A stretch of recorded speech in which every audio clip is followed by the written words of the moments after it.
PS న్యూస్కి స్వాగతం. ప్రజాసేవ మా లక్ష్యం. నేను మీ ఎల్పిఎస్.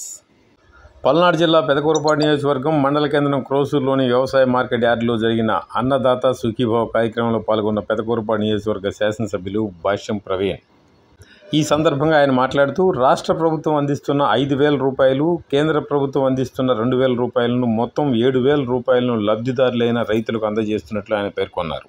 కూటమి ప్రభుత్వం ఎన్నికల్లో ఇచ్చిన హామీ ప్రకారం సూపర్ 6 పథకాల్లో ఒకటైన అన్నదాత సుఖీభవ పథకాన్ని కూటమి ప్రభుత్వం అమలు చేసిందన్నారు. రైతన్న ఖాతాలోకి నేరుగా నిధులు జమ చేయటం కూటమి ప్రభుత్వ అవినీతి రహిత పాలనకు నిదర్శనమని, కూటమి ప్రభుత్వం ఎన్నికల్లో రైతులకు ఎలాంటి కష్టం లేకుండా ప్రతి విషయంపై శ్రద్ధ చూపుతానన్న ముఖ్యమంత్రి చంద్రబాబు నాయుడు మాట నెరవేర్చుకున్నట్లు భాష్యం ప్రవీణ్ పేర్కొన్నారు.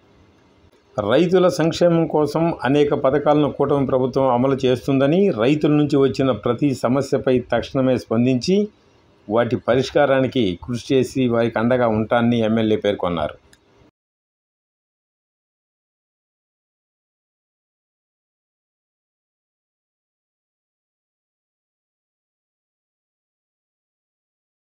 పల్నాడు జిల్లా కేంద్రం నర్సరావుపేటలోని జిల్లా కోర్టులో లాయర్లు ఈ నెల 4వ తేదీ నుండి విధులను బహిష్కరిస్తున్నట్లు బార్ అసోసియేషన్ అధ్యక్షులు జీవి సుబ్బారావు పేర్కొన్నారు.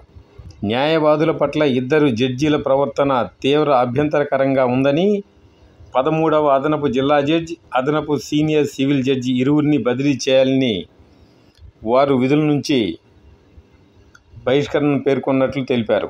ఈ నెల 15 నుంచి ఏపీ ఆర్టీసీ బస్సుల్లో మహిళలకు ఉచిత బస్సు ప్రయాణం పథకం పేరును రాష్ట్ర ప్రభుత్వం స్త్రీ శక్తి అని నామకరణం చేసినట్లు ప్రభుత్వం పేర్కొంది.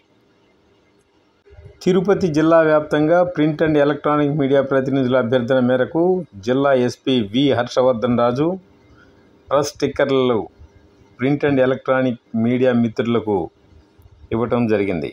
ప్రింటింగ్ ప్రెస్ వాళ్ళు, మీడియా ప్రతినిధులు కాని వాళ్ళు అనేక మంది మీడియాలో పనిచేస్తున్నామంటూ చలామణి అవుతున్న నేపథ్యంలో ప్రింట్ అండ్ ఎలక్ట్రానిక్ మీడియాలో పనిచేస్తున్న వాళ్ళు ఇబ్బందికరంగా ఉంటుందన్న విషయాన్ని ఎస్పీ దృష్టికి తీసుకుపోగా వారి అభ్యర్థన మేరకు ప్రింట్ అండ్ ఎలక్ట్రానిక్ మీడియాలో పనిచేస్తున్న వారికి క్యూఆర్ కోడ్తో కూడిన స్టిక్కర్లను ఎస్పీ అందజేశారు.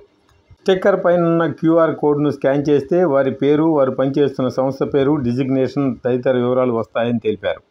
ఇదే విధమైన చర్యలు రాష్ట్ర వ్యాప్తంగా తీసుకున్నట్లయితే ప్రింట్ అండ్ ఎలక్ట్రానిక్ మీడియాలో నిజంగా పనిచేస్తున్న వారికి సరైన గుర్తింపు లభించినట్లే అని పిఎస్ న్యూస్ ఛానల్ అధినేత ఎల్ పార్థసారథి పేర్కొన్నారు.